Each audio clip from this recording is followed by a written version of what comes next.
बात करेंगे मारवाड़ प्रजामंडल की। इससे पहले जयपुर प्रजामंडल, मेवाड़ प्रजामंडल, बीकानेर प्रजामंडल और इसके बाद चौथा प्रजामंडल मारवाड़ प्रजामंडल के बारे में आज अपनी बात करेंगे। जोधपुर की बात करें तो यहाँ के महाराजा थे उमेद सिंह। जोधपुर के महाराजा उमेद सिंह, और इन उमेद सिंह का कार्यकाल था 1918 से 1947। और इसके बाद महाराजा हनुमंत सिंह जी जोधपुर के शासक बनते हैं। जोधपुर या मारवाड़ एक ही बात है।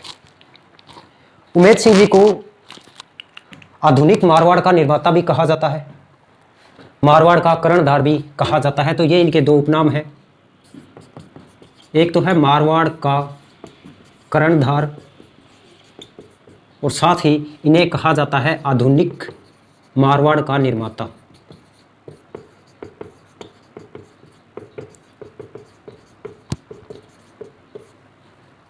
क्योंकि वर्तमान में जिस जोधपुर की अपनी बात करते हैं उसमें अधिकांश भवनों का निर्माण महाराजा उमेद सिंह जी के द्वारा ही करवाया गया था। महाराजा उमेद सिंह जी 1918 से 1947 तक शासन करते हैं और इनके एक मंत्री भी थे जिनका नाम था सुखदेव सिंह।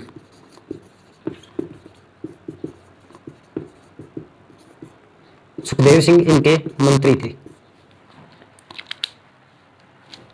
महाराजा उमेद सिंह और सुखदेव सिंह इन दोनों के द्वारा जोधपुर में कुछ अधिनियम पारित किए जाते हैं और इन्हीं अधिनियम के कारण जोधपुर की या मारवाड़ की जनता में रोष व्याप्त हो जाता है। कुछ एक अधिनियम निकाले जाते हैं महाराजा उमेद सिंह और सुखदेव सिंह के द्वारा, और इन अधिनियमों का सबसे अधिक विरोध मारवाड़ में किया जा रहा था।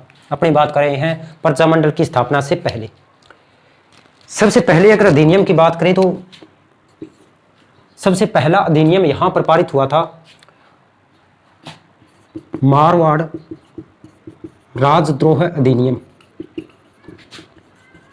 मारवाड़ राजद्रोह अधिनियम, और यह पारित किया गया था 1909 में। हालांकि महाराजा उमेद सिंह 1918 में शासक बनते हैं, लेकिन ये जो मारवाड़ राजद्रोह अधिनियम है ये इनसे पहले ही पारित हो चुका था और इसके अंतर्गत मारवाड़ राज्य में अशांति फैलाने वाले के विरुद्ध कार्यवाही का प्रावधान था और इसमें आजीवन कारावास का भी प्रावधान था। इसके बाद एक और अधिनियम पारित किया जाता है उमेद सिंह के समय में, मारवाड़ प्रेस एक्ट। यह पारित किया जाता है 1922 में, और इस मारवाड़ प्रेस एक्ट के द्वारा जोधपुर में समाचार पत्रों पर पाबंदी थी, पुस्तकों पर पाबंदी थी। इसके अलावा भाषण और सभा करने की भी कोई स्वतंत्रता नहीं थी। इसके बाद 1932 में एक और अधिनियम पारित किया गया, मारवाड़ दरबार पब्लिक सेफ्टी अधिनियम।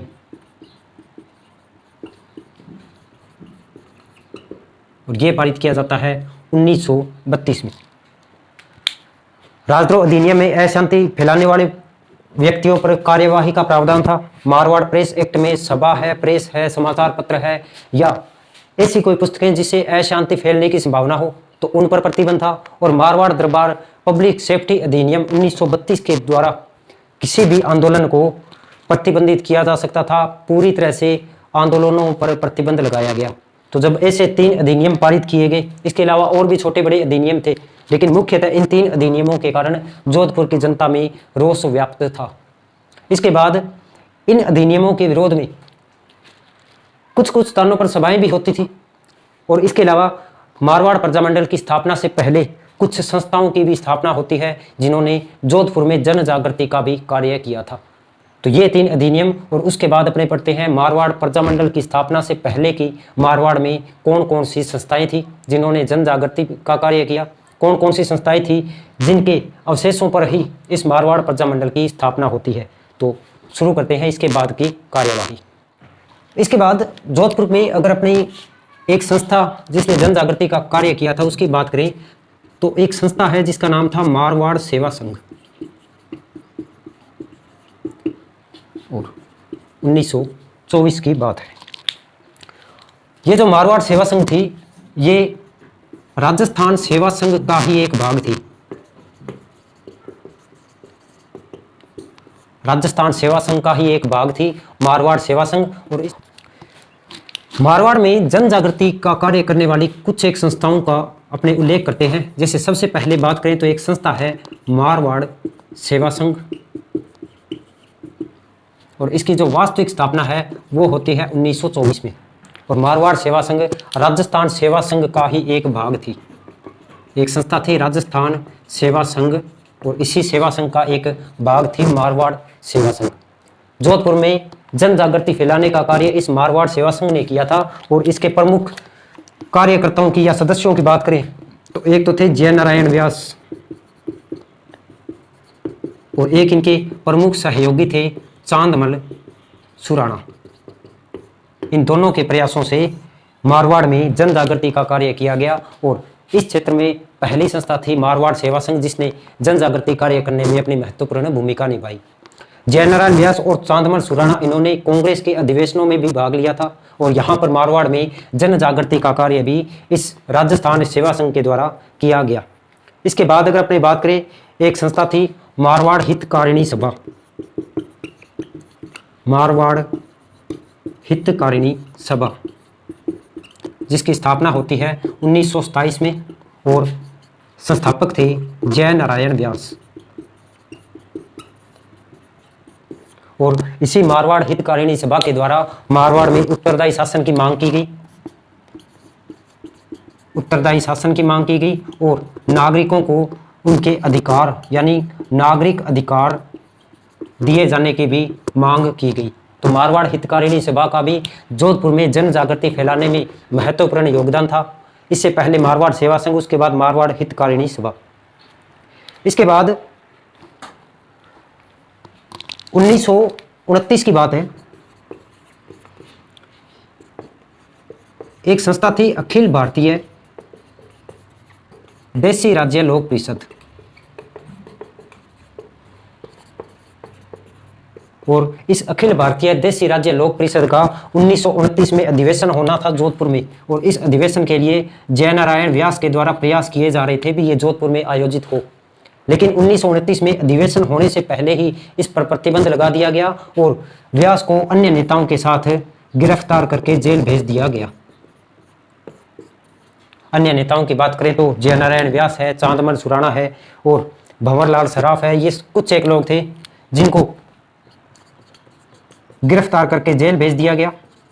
और इसके बाद इस अखिल भारतीय देसी राज्य लोक परिषद का जो अधिवेशन 1929 में होना था वो नहीं हुआ। जेल भेजने के बाद अगर बात करें तो व्यास के द्वारा कुछ पुस्तकें लिखी गई थी, और इन पुस्तकों पर भी प्रतिबंध लगा दिया गया। जैसे पुस्तकों की बात करें तो एक पुस्तक थी पोपाबाई की पोल, और इस पोपाबाई की पोल पर प्रतिबंध लगा दिया। एक पुस्तक थी मारवाड़ की अवस्था, ये दोनों पुस्तकें जयनारायण व्यास के द्वारा लिखी गई थी, मारवाड़ की अवस्था, और एक पुस्तक थी पोपाबाई की पोल। तो जब 1929 में जयनारायण व्यास और इनके सहयोगियों भंवरलाल सराफ है, चांदमल सुराणा है, इनको जब गिरफ्तार कर लिया गया तो इन पुस्तकों पर भी मारवाड़ में प्रतिबंध लगा दिया, इनको ना बेच सकते ना ही पढ़ सकते थे। तो यहाँ पर राज्य के द्वारा 1929 से दमन की कार्यवाही शुरू कर दी गई। मारवाड़ राज्य ने इन संस्थाओं के दमन का प्रयास किया था। इसके बाद अगर राष्ट्रीय स्तर पर बात करें तो 5 मार्च 1931 को एक समझौता होता है, गांधी इरविन समझौता, और इस गांधी इरविन समझौते के बाद जयनारायण व्यास है, भंवरलाल सराफ है, चांदमल सुराणा है, इन सभी को जेल से रिहा किया गया। यानी 1929 में इन्हें गिरफ्तार किया गया, और 2 साल बाद 1931 में गांधी इरविन समझौते के बाद इन्हें रिहा किया गया। और रिहा होने के बाद इनके द्वारा जोधपुर में या मारवाड़ में कुछ कार्य किए जाएंगे। रिहा होने के बाद 10 मई 1931 को रिहा होने के बाद 10 मई 1931 को मारवाड़ यूथ लीग की स्थापना भी की गई, और इस मारवाड़ यूथ लीग के संस्थापक भी जयनारायण व्यास थे। तो जयनारायण व्यास की यहाँ पर 2-3 संस्थाओं में महत्वपूर्ण भूमिका थी। सबसे पहले बात करें तो मारवाड़ सेवा संघ, जयनारायण व्यास की अच्छी भूमिका थी। मारवाड़ हितकारिणी सभा, इसमें भी जयनारायण व्यास ने अपना जो कार्य था वो किया था। इसके बाद जब इन्हें गिरफ्तार कर लिया गया और गांधी इरविन समझौते के बाद इन्हें रिहा किया गया तो 10 मई 1931 को मारवाड़ यूथ लीग की भी स्थापना की जाती है। लेकिन इसके बाद इस मारवाड़ यूथ लीग पर भी प्रतिबंध लगा दिया गया और यह प्रतिबंध भी मात्र 17 दिन बाद लगाया गया। 27 मई 1931 को इस मारवाड़ यूथ लीग पर भी प्रतिबंध लगा दिया गया। अब जब प्रतिबंध लगा दिया तो इसके बाद एक अन्य संस्था की भी स्थापना की जाती है जिसे कहा जाता है बाल भारत सभा, लेकिन उसकी बात अपने बाद में करेंगे। ये जो संस्थाएं हैं ये मारवाड़ प्रजामंडल की स्थापना से पहले की संस्थाएं हैं जिन्होंने मारवाड़ में जन जागृति का कार्य किया था। मारवाड़ सेवा संघ है, मारवाड़ हितकारिणी सभा है। इसके अलावा 1929 में अखिल भारतीय देशी राज्य लोक परिषद का अधिवेशन भी होना था। अब इसके बाद स्थापना होती है मारवाड़ प्रजामंडल की, क्योंकि इन संस्थाओं के कारण मारवाड़ की जनता में जागृति उत्पन्न हुई, उत्तरदायी शासन की मांग जोर पकड़ने लगी, नागरिकों को अपने अधिकार लेने के लिए राज्य से संघर्ष करना था, उसके लिए भी जनता तैयार थी।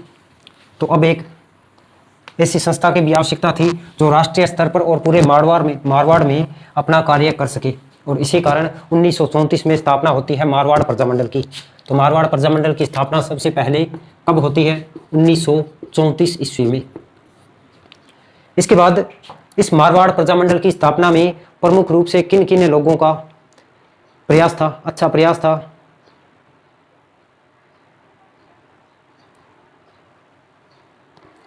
प्रमुख रूप से अपने मारवाड़ प्रजामंडल के संस्थापकों की बात करें तो जय नारायण व्यास,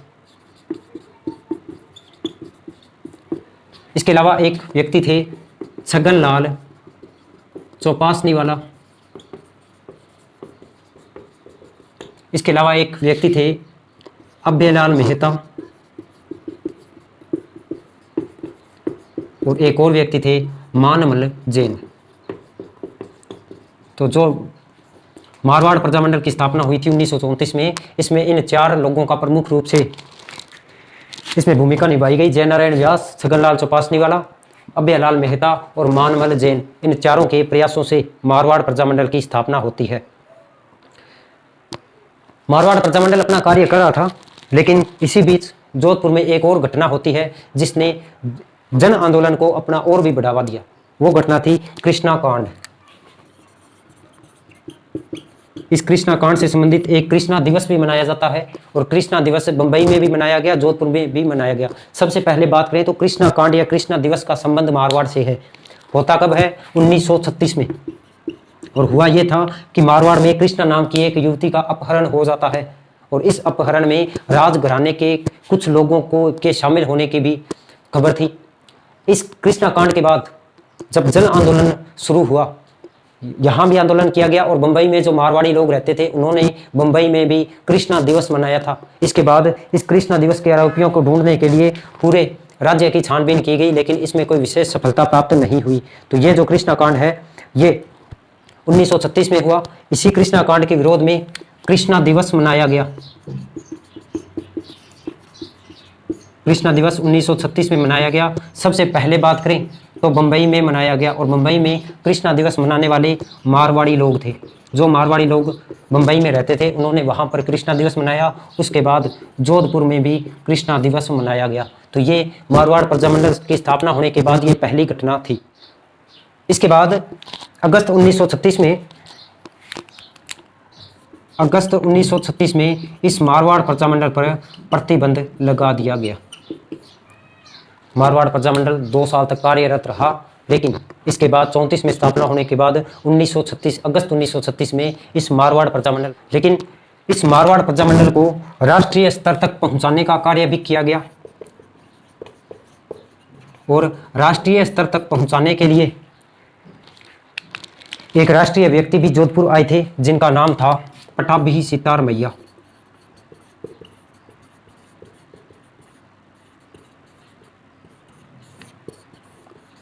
मारवाड़ प्रजामंडल को राष्ट्रीय स्तर पर पहुंचाने के लिए पटाभी सितार मैया जोधपुर आए, तथा जोधपुर आने के बाद एक और कार्य यहाँ पर किया गया। अपने बात की थी अखिल भारतीय देशी राज्य लोक परिषद, और उस लोक परिषद का जो पहले कार्यालय था वो इलाहाबाद था। लेकिन इस समय 1936 में जब पटाभी सितार मैया जोधपुर आए तो इन्होंने अखिल भारतीय देशी राज्य लोक परिषद का जो कार्यालय इलाहाबाद में था, इसे इलाहाबाद से हटा दिया गया और इसका कार्यालय बनाया गया जोधपुर को।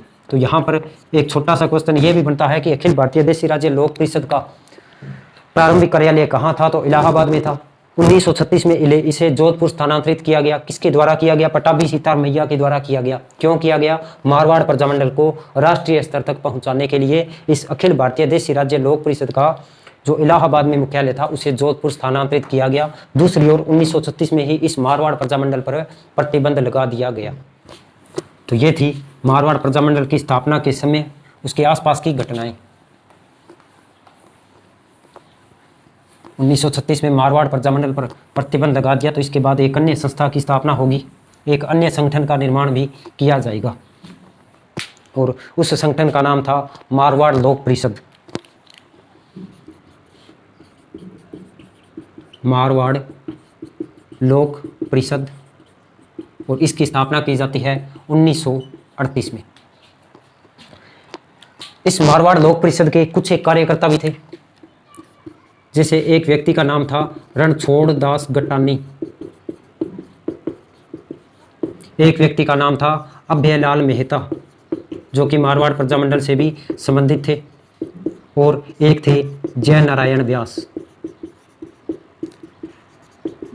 जिनका संबंध जोधपुर से है, जोधपुर में जन जागृति से है, जोधपुर में आंदोलनों से है, जोधपुर में उत्तरदायी शासन स्थापित करने की मांग से है।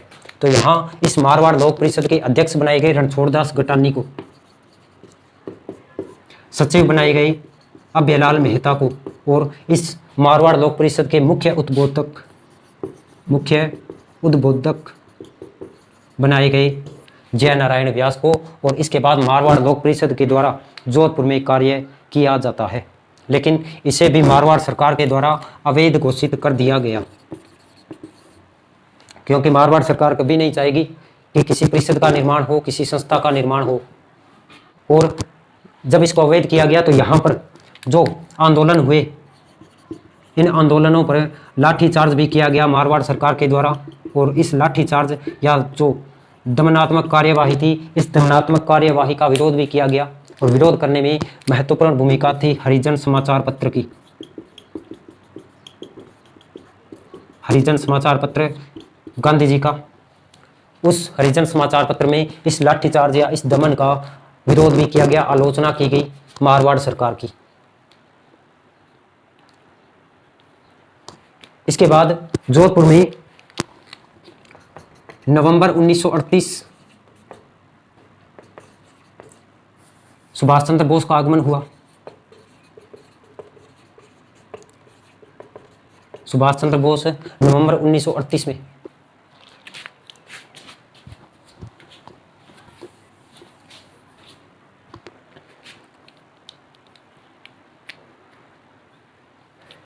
इसके बाद नवंबर 1938 में विजय लक्ष्मी पंडित का जोधपुर आगमन हुआ, और इसके अगले ही मंथ में दिसंबर 1938 में सुभाष चंद्र बोस भी जोधपुर आए थे। और इनके आने से जनता में अपने अधिकारों की मांग और भी तेज हो गई, उत्तरदायी शासन की मांग और भी तेज हो गई, क्योंकि राष्ट्रीय स्तर पर अब तक अपनी बात करें तो पहले पटाभी सीतार मैया आ चुके हैं, इसके बाद विजय लक्ष्मी पंडित आए, इसके बाद सुभाष चंद्र बोस भी जोधपुर में आए।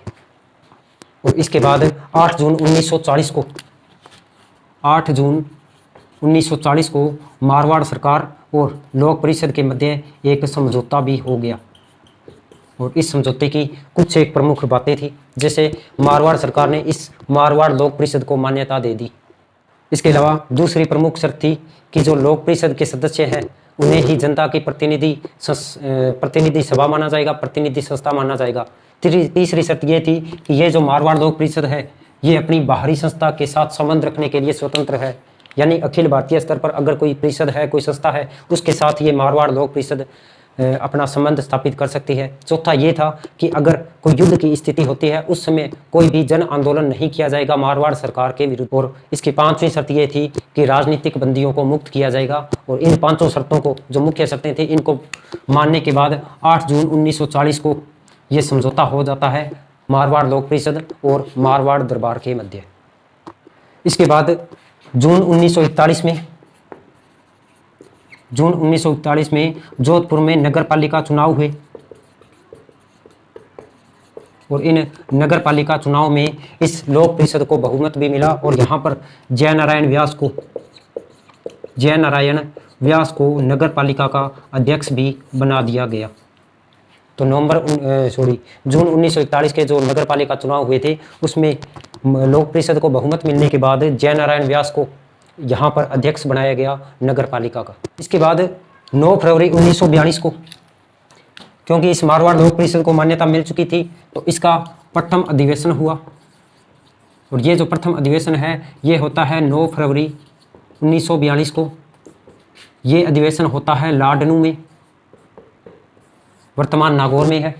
तो इस लाडनू में इसका अधिवेशन हुआ और इस प्रथम अधिवेशन की अध्यक्षता की थी रणछोड़ दास गट्टानी ने। क्योंकि जब जयपुर प्रजामंडल के बारे में पूछ सकते हैं कि 1938 में अध्यक्ष कौन थे, तो हो सकता है इसके बारे में भी पूछ ले कि 1942 में इस मारवाड़ लोक परिषद के अध्यक्ष कौन थे। तो यहाँ पर लाडनू में जो अधिवेशन हुआ था, प्रथम अधिवेशन हुआ था 9 फरवरी 1942 को, इस लाडनू अधिवेशन की अध्यक्षता की थी रणछोड़ दास गट्टानी ने। इसके बाद 28 मार्च 1942 को 28 मार्च 1942 को एक अन्य अधिवेशन भी होता है चंडावल नामक स्थान पर। और इस चंडावल नामक स्थान पर जब अधिवेशन हो रहा था तो यहाँ पर पुलिस और जागीरदारों ने यहाँ पर सभा कर रहे लोगों पर अत्याचार किए और इस घटना को चंडावल घटना भी कहा जाता है।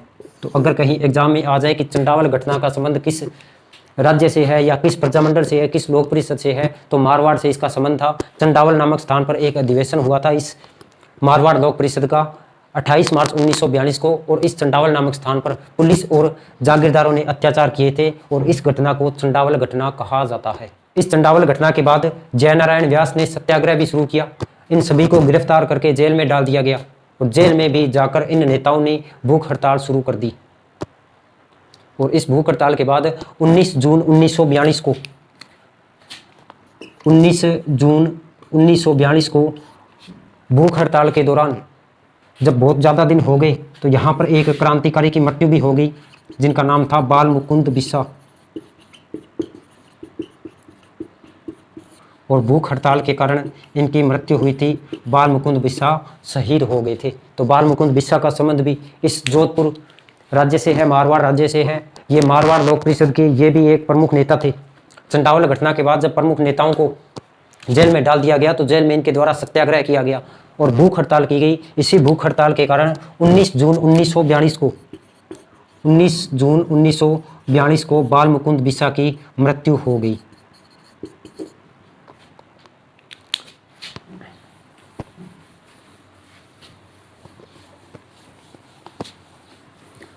तो इस प्रकार मारवाड़ जो लोक परिषद है उसके द्वारा जन आंदोलन भी किए गए। इसके बाद क्या घटनाएं हुई उसके बारे में भी थोड़ा विस्तार से देखते हैं। इसके बाद जोधपुर में आगमन होता है पंडित नेहरू का।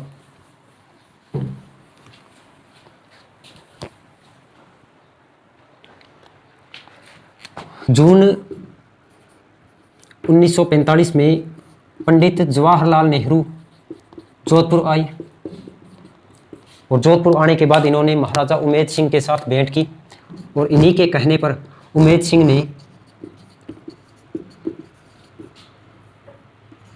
ने अपना मंत्री बनाया था वेंकटाचारी को।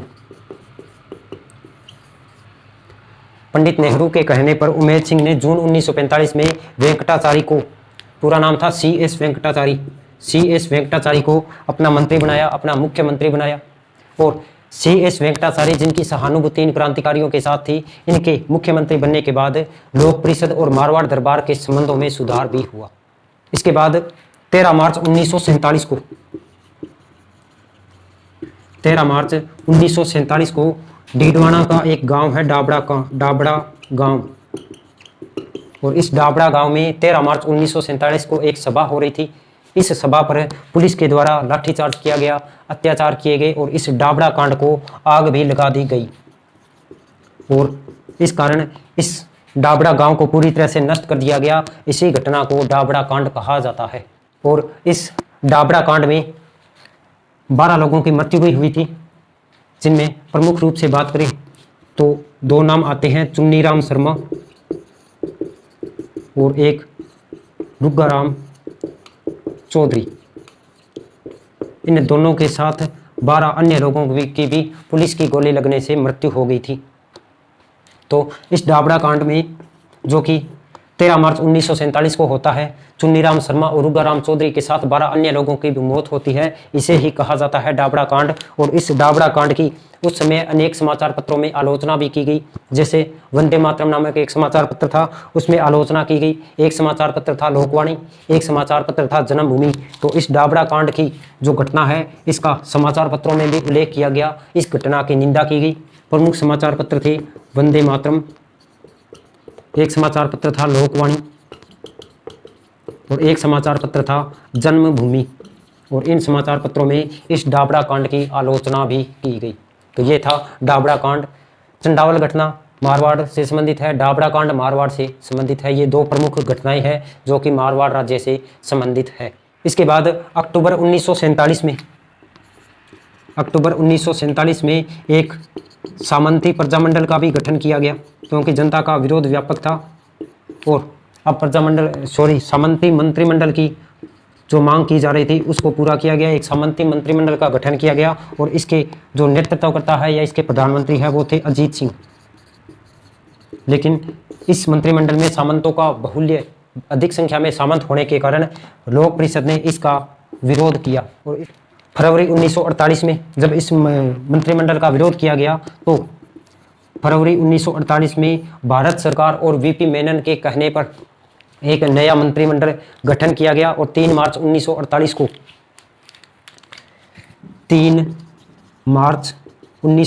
को एक नए मंत्रिमंडल का गठन किया गया। और इस मंत्रिमंडल में मुख्यमंत्री बनाए गए जयनारायण व्यास।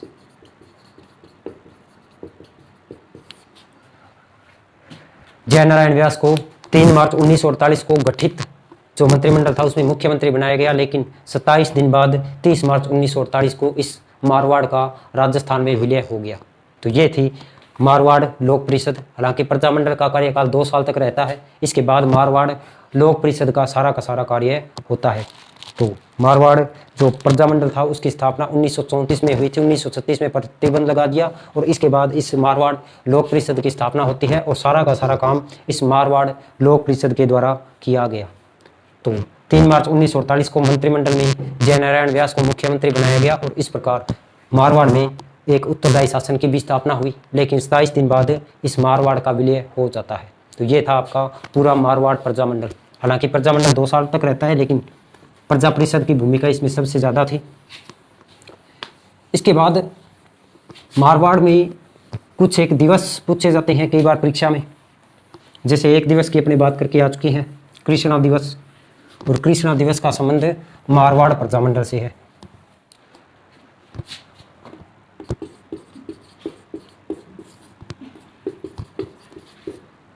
1936 में मनाया गया कृष्णा दिवस। इसके बाद 21 जून 1936 को मनाया गया शिक्षा व शिक्षक दिवस। और इस शिक्षा व शिक्षक दिवस का जो संबंध है इस मारवाड़ प्रजामंडल से संबंध है। इसके बाद 28 मार्च 1941 को उत्तरदायी शासन दिवस भी मनाया गया। ये सारे के सारे दिवस मारवाड़ लोक परिषद या मारवाड़ प्रजामंडल से संबंधित है। इसके बाद 25 सितंबर 1942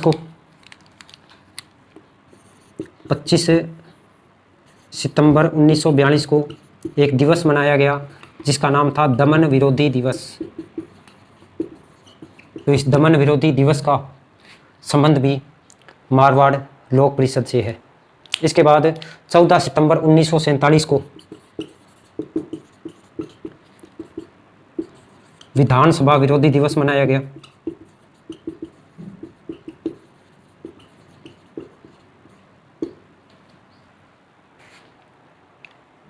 इसके अलावा 26 जुलाई 1942 को, यानी यहाँ पर 26 जुलाई 1942 को एक दिवस मनाया जाता है, सत्याग्रह दिवस।